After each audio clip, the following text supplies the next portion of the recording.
Shalom Uvracha, bienvenue à tous dans notre rubrique Vision chassidique de la paracha de la semaine. Cette semaine, parachat Vayelech. Vayelech, le déplacement, l'avancement de Moshe Rabbeinu vers l'Assemblée d'Israël pour leur donner les dernières directives et recommandations avant son départ, également la passation de pouvoir à Josué et Yoshua, son fidèle élève.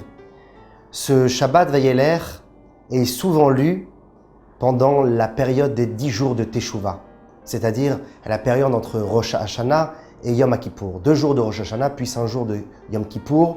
Au milieu, on trouvera 7 jours, une semaine à travers les jours de la semaine, où il est permis de faire tous les travaux qui sont interdits pendant les fêtes. Et bien à travers cette semaine, agir de manière très profonde sur nous-mêmes, introspection, prise de conscience, revenir à son véritable soi-même.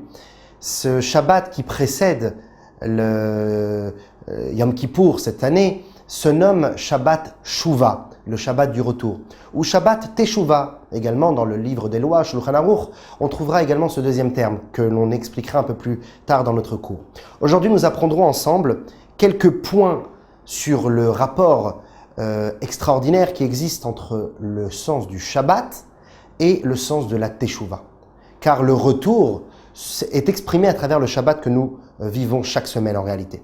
Le Maïmonide, le Rambam, dans les lois de la Teshuvah, chapitre 2, enseignement 6, nous dit que pendant ce Shabbat qui précède le jour de Kippour, Teshuvah yafa beyoter, la Teshuvah est particulièrement belle, umitkabelet himiyad, et reçue, acceptée, acquiescée par Dieu immédiatement.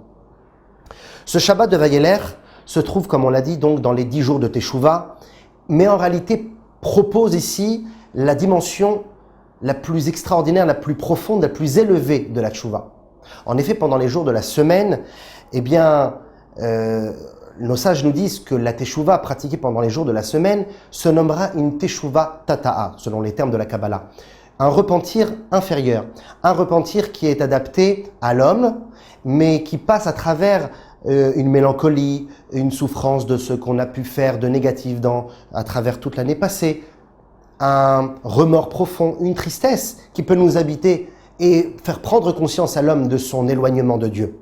Alors que le Shabbat qui précède cette semaine, qui précède Kippour, qui est également inclus dans les 10 jours de Teshuvah, eh bien ce Shabbat, nous dira la Kabbalah, se nommera également Teshuvah, mais une Teshuvah ilaha, un repentir supérieur, un repentir qui est synonyme d'assoiffement envers Dieu, d'abnégation, d'élévation constante vers Akadosh Baruch Hu, au-delà de la tristesse et de la mélancolie que l'on peut émettre.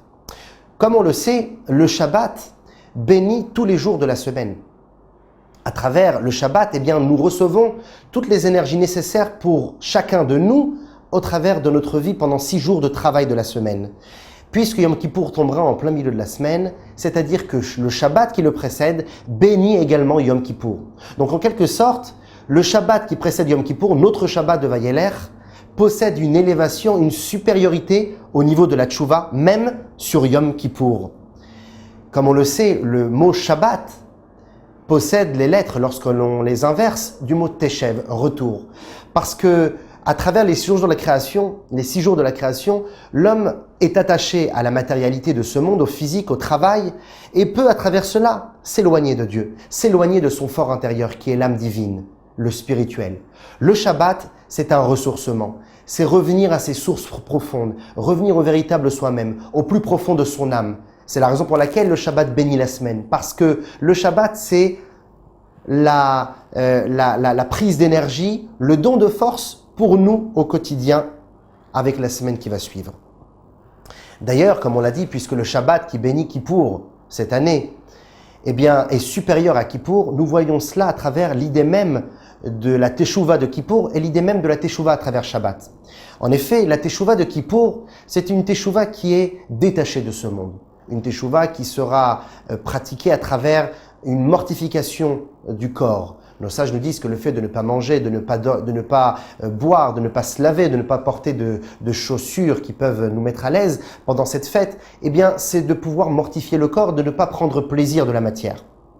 Alors que pendant le Shabbat qui précède Kippour, qui, comme on l'a dit, par le fait que c'est le summum de la Teshuvah et qu'il est celui qui bénira Kippour, eh bien la teshuva de ce Shabbat, c'est une teshuva adaptée et reliée à la matière. Une teshuva à travers laquelle nous mangerons, nous consommerons du vin, de la viande, du poisson, et cela dans une grande joie, dans une grande allégresse, celle d'une belle table et du plaisir de Shabbat. Vekarata la Shabbat oneg, car comme nous dit Dieu, vous appellerez ce Shabbat le plaisir, c'est mon plaisir. En effet, l'innovation, la force, la nouveauté, c'est de pouvoir servir Dieu, non pas détaché de la matière, mais de pouvoir le relier avec la matière. Comme Akadosh Baruch Hu qui descend sur le mont Sinaï, qui descend dans le physique de ce monde pour nous donner la Torah. Eh bien, lorsque l'on adapte Dieu dans la matière, cela peut nous donner des forces tout au long de l'année à travailler et à s'efforcer d'être un bon juif, même dans les jours de notre semaine, au travail, au lit et dans le métro. De pouvoir transformer donc la matière. C'est donné par les forces de ce Shabbat. Ce Shabbat relie la Teshuvah en réalité avec un concept extraordinaire, la Simcha. Une Teshuvah à travers la Simcha. La Teshuvah de la soif, la Teshuvah de l'abnégation comme on l'a précisé tout à l'heure, la Teshuvah ilaha, la Teshuvah supérieure. C'est la Teshuvah de prendre conscience que Akadosh Baruch Hu nous aime, Akadosh Baruch Hu est relié à nous et il nous pardonne. Une teshuva constructive, non pas une teshuva destructive. D'ailleurs, le terme qui précise le nom de la paracha de cette semaine, Vayeler.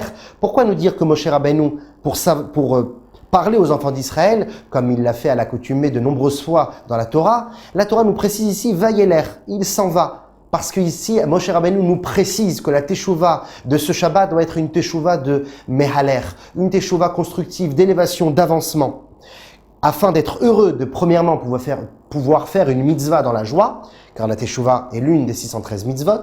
Ivdu et Hashem besimcha, servez Dieu dans la joie, donc même cette mitzvah doit être faite dans la joie. Et deuxièmement, de prendre conscience que comme la teshuva, c'est de pouvoir arriver au niveau de Teshuvah Ilaha et de transformer nos péchés, le quota de nos péchés de l'année en mérite, Naasulo, Sdonotav, Kisruyot, ces péchés deviennent des mérites, eh bien cela doit nous procurer une grande joie, une profonde allégresse. Et c'est la raison pour laquelle, comme on l'a dit au début du cours, ce Shabbat se nomme Eshuva et Teshuvah. Teshuvah, Eshuva, c'est différent. Teshuvah, c'est le fait, c'est l'essence même de la force que Dieu nous donne de pouvoir revenir. D'ailleurs, la Teshuvah fait partie des 7 merveilleuses choses que Dieu a créées avant la création du monde. La Teshuvah est un fait, c'est un don de force, une lumière qui nous dépasse. Alors que Shuvah, c'est adapté à l'homme. On parle ici à l'homme qui est impliqué, qui est un acteur. On demande à l'homme d'émettre une volonté, une action concrète. Ne pas se suffire de la lumière de la Teshuvah qui est donnée sans mérite. Teshuvah. Non, de pouvoir arriver à adapter cela à nous-mêmes afin de shuvha, de rapporter, de ramener le shuv qui fait ici référence à libérer le he, afin que le he, le tétragramme divin, puisse réhabiter notre corps. C'est la raison pour laquelle pendant cette période des 10 jours de Teshuvah, d'ailleurs que nous lirons dans la Haftara de Isaïe cette semaine, chapitre 55, verset 6, où Isaïe dit au peuple juif, Dirshu Hashem beimatzo kerao beyoto karov. Demandez Dieu là où il se trouve, car il se trouve pendant cette période plus présent que le reste de l'année, et appelez-le, car il est proche. Pourquoi ces deux termes différents? Là où il se trouve, parce qu'il est présent d'un côté, et parce qu'il est proche de l'autre. Pour le fait qu'il est présent, on nous dit demandez-le. Pour le fait qu'il est proche, on nous dit appelez-le. Quelle est la raison à cela? Eh bien, par rapport à ce que nous avons expliqué des deux termes de Teshuvah, l'imminence intrinsèque de la Teshuvah, et Shuvah, qui est l'action concrète de l'homme, eh bien, nous pourrons comprendre cela, la différence entre présence de Dieu et proximité de Dieu. Beimatzo, la présence, fait référence aussi au présent, c'est-à-dire le présent dans le temps, mais également le présent du cadeau. Nos sages nous disent que Beimatzo, Dieu est présent, a la même étymologie que Metsia, la trouvaille. Et nos sages, dans Sanhedrin, page 97a, nous disent que la trouvaille se fait de manière Be'eser Hadat, au-delà de la conscience. En effet, la trouvaille est comme une sorte de cadeau de Dieu. Si on n'a pas trouvé le propriétaire de cet objet, on ne peut le rendre, donc on le garde. C'est un cadeau que Dieu nous donne d'en haut, sans aucun mérite, gratuit. Cela fera référence à la Teshuvah, le niveau de luminance de retour qui existe que l'on le veuille ou pas. Après, il existe le niveau de Beyoto Karov, le fait qu'il soit non pas présent, mais qu'il soit proche. La proximité de Dieu, la proximité infaillible que l'on a de pouvoir s'attacher et s'adapter à Kadosh Baruch Hu. C'est la raison pour laquelle, dans le fait qu'il soit présent, alors on dit demandez-le, parce que ce n'est pas parce qu'il est présent et que tu ne dois pas te décourager dans ta tchouva, que tu peux avoir donc avoir Dieu accessible parce qu'il est présent, que tu dois baisser les bras. Tu dois aussi être d'oresh. Tu dois le demander. Le fait de demander, c'est d'enquêter, de rechercher. Ce n'est pas parce que c'est une trouvaille facile et gratuite que tu dois te laisser aller. Dire chou.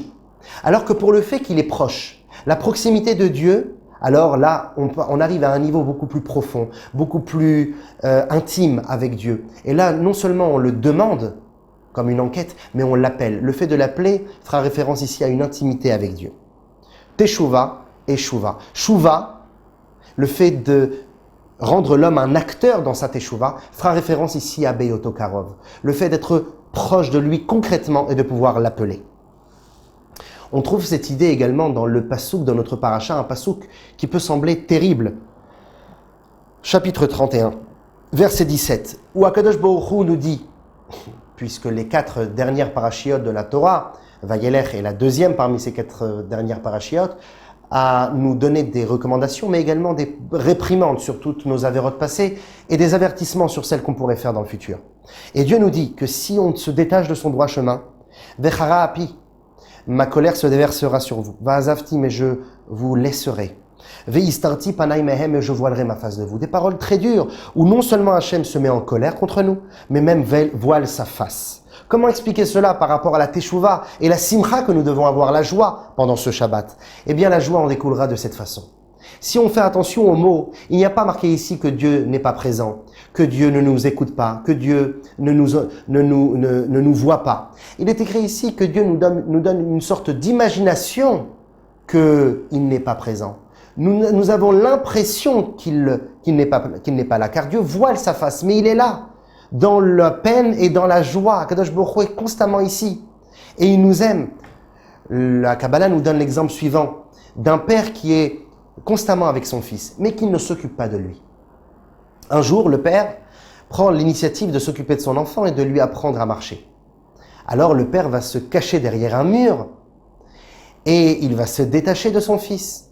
Et son fils marchera seul et il l'observera de loin afin que le fils puisse se sentir responsable, seul dans ses actes et pouvoir avancer comme un adulte.